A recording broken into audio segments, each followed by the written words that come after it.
Hi everyone, welcome to my video. दोस्तों, आज का टॉपिक जो है वो एक रियल ट्रू लाइफ इंसिडेंट है जो मैं आपके साथ शेयर करने वाला हूँ। तो वीडियो को एंड तक देखिएगा और ईश्वर की वाइट लाइट लव लाइट में जाने के लिए इस चैनल को सब्सक्राइब कीजिए एंड चोज़न वंस कमेंट में अपने एक्सपीरियंसेस ज़रूर लिखिए। तो चलिए हम आगे बढ़ते हैं।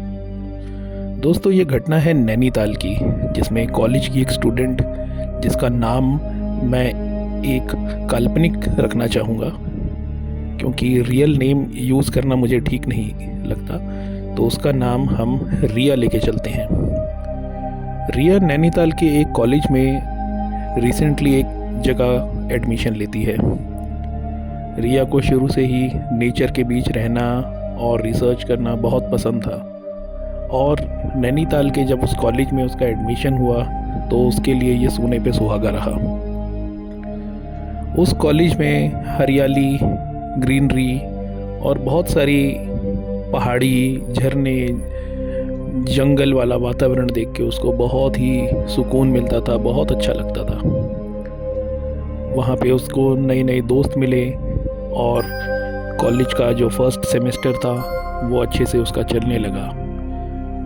कॉलेज में नई नई चीज़ों को सीखने में उसको बहुत अच्छा लगता था और नई जगहों में घूमने में, नए लोगों के साथ बैठने में, हॉस्टल की लाइफ जीने में एक अलग ही अनुभव होता था। लेकिन एक दिन उसके साथ ऐसी घटना घटी कि उसकी पूरी लाइफ ही पूरी तरह से चेंज हो चुकी है। जी हाँ, रिया के साथ एक पैरेलल यूनिवर्स का टाइम स्लिप हुआ और गलती से उसने एक वर्म होल के अंदर एंटर कर लिया। दोस्तों, वर्म होल एक ऐसा फिनोमेना है जिसको साइंस आज तक कभी डिकोड नहीं कर पाई है।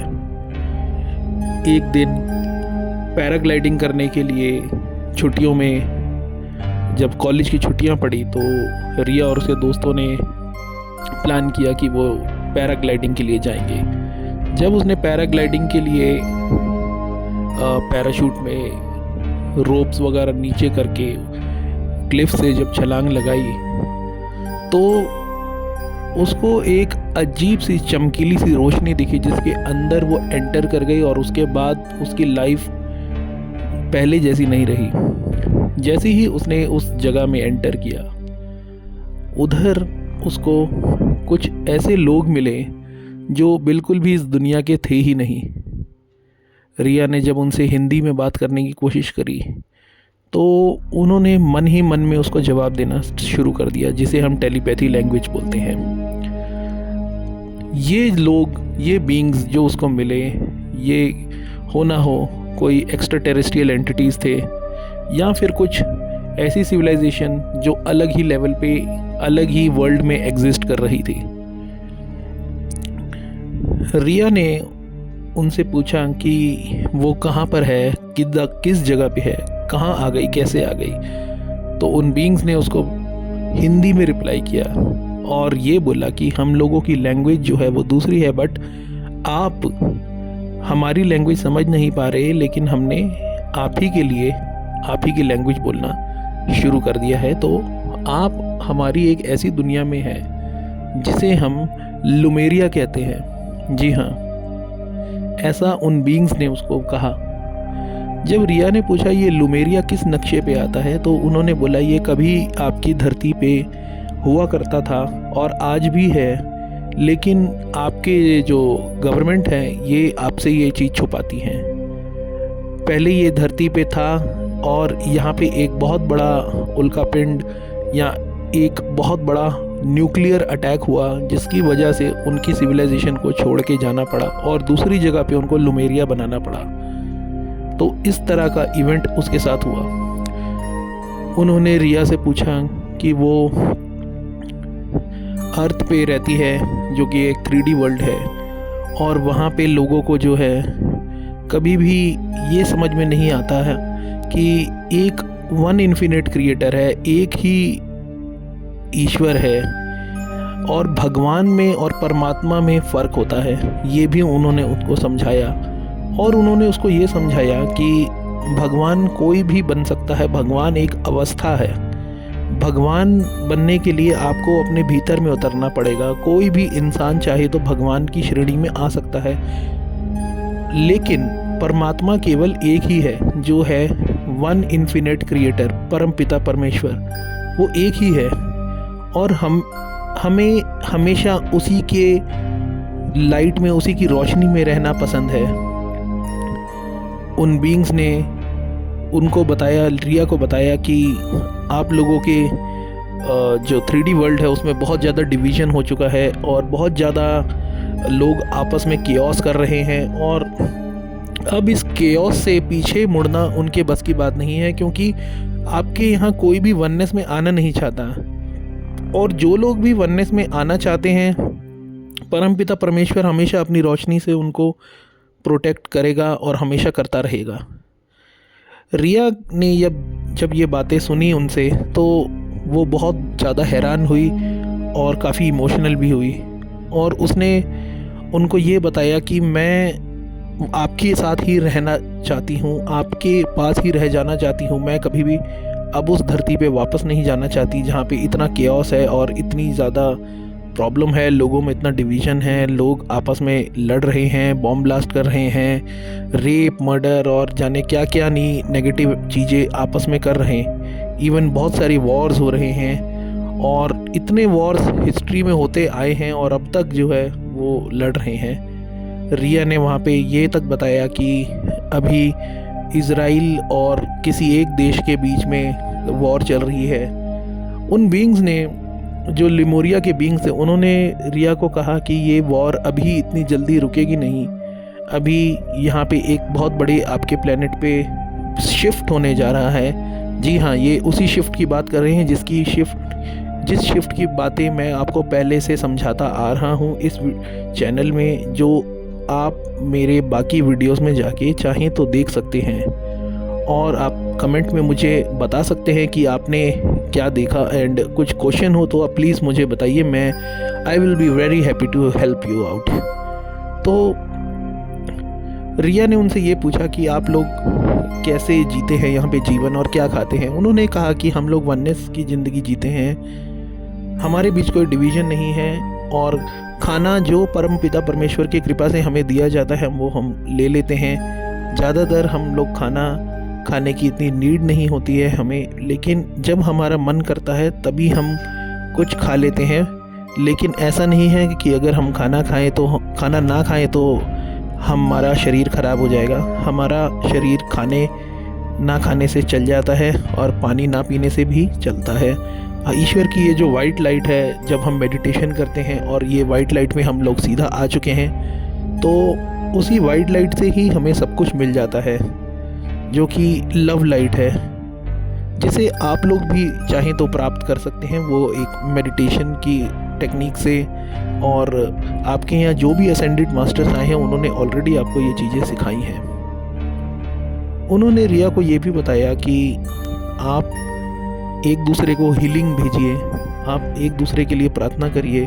अगर कोई दुखी है तो उसके लिए हीलिंग भेजेंगे तो वो सामने वाला भी हील होगा और आपके लिए भी वो प्रार्थना करेगा। और इसी तरह से प्लेनेट को चलना चाहिए था, लेकिन आपका प्लेनेट जो है कुछ नेगेटिव एंटिटीज़ या फिर कुछ ऐसे लोगों के चंगुल में अभी फंसा हुआ है कि वो लोग चाहते हैं कि आपके प्लेनेट को आगे ना जाने दिया जाए, और आप लोगों की ये जो आत्माएं हैं इनको ये लोग कैप्चर करना चाहते हैं और अपने पास हमेशा गुलाम की तरह उसको रखना चाहते हैं, और जब जहाँ चाहे उसे उपयोग करना चाहते हैं। ये बातें सुन के रिया को बहुत चिंता भी हुई। तब उसको रियलाइज़ हुआ कि उसको वापस जाना चाहिए और लोगों को ये मैसेज बताना चाहिए। रिया ने उनसे वापस जाने की बात करी, और वापस जाने से पहले उसने रिया को ये कहा कि आपको हमारे जो सुप्रीम सोल है, जो हमारे चीफ हैं, उनसे एक बार मिल लेना चाहिए। तो रिया जब उस सुप्रीम सोल के पास गई तो उसने देखा एक बहुत बड़ा बर्फ़ के जैसा चमकने वाला एक क्रिस्टल जैसी एक जगह है और वहाँ पे वो उनका चीफ बैठा हुआ है और वो सीढ़ियों से बहुत ऊपर है। और जब वो लोग सीढ़ी पे चढ़ने की कोशिश कर रहे हैं, जैसे हम ह्यूमंस लोग सीढ़ी पे पैरों से चढ़ते हैं, वो केवल ग्लाइड करते हुए ऊपर जा रहे हैं। ये चीज़ रिया ने जब देखी तो उसके होश उड़ गए और वो अपने साथ रिया को भी ऐसे ग्लाइड करते हुए लेके गए। और उनके चीफ ने रिया को कहा कि मुझे सब पता है, आप यहाँ क्यों आए हैं, आप यहाँ आए नहीं हैं, आपको यहाँ लाया गया है और यहाँ आपको मैंने ही बुलाया है। तो रिया ये समझ रही थी कि वो गलती से किसी गेटवे में आ गई है जिसकी वजह से वो पास आउट हो गई है, और एक्चुअली में वो पैरेलल यूनिवर्स में बुलाई गई थी वर्म होल के ज़रिए उनके चीफ के द्वारा। उनके चीफ ने उनको बताया कि अब आपके ग्रह पे, आपके प्लेनेट पे बहुत बड़े मेजर चेंजेस आने वाले हैं। आप आने वाले समय में देखेंगे कि भूकंप भी आएंगे और नकली ये जो क्लाइमेट है इसके ऊपर आप लोगों से झूठ बोल के, आप लोगों को अपने घरों में बंद करके, आप लोगों को जो है नेगेटिव यानी कि कुछ गंदे आर्कॉनिक बीइंग्स के द्वारा आप लोगों को प्रताड़ित करके आपकी सोल को रख लिया जाएगा। ये सब बातें उनसे सुन के रिया को बहुत हैरानगी हुई और जो उनका चीफ था उसने बोला कि मैं आपको एक हीलिंग देता हूँ, आप अपने प्लेनेट पे जाके ये हीलिंग बिखेर देना, बाकी लोगों को पास ऑन कर देना। आपके सारे दोस्त जो भी प्रॉब्लम में हैं या आपके जान पहचान के जिनसे भी आप मिलेंगे वो लोग हील हो जाएंगे।